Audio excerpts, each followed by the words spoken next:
کم زنانا چې د خپل خاوند نافرمانی کوي، خپل خاوند سره خبره پکې نیریږي، خبره ورته ورګرځوي، د هغې باره کې یاد لري، خویندې یاد لري.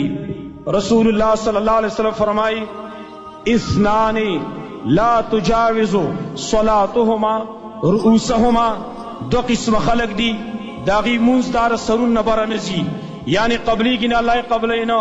عبد ابق من موالیه حتی یرجع، یو غلام دی چې د خپل مالک نه وتښتېږي، خپل مالکان نه څو پورې بېرته واپس شوی نه وي.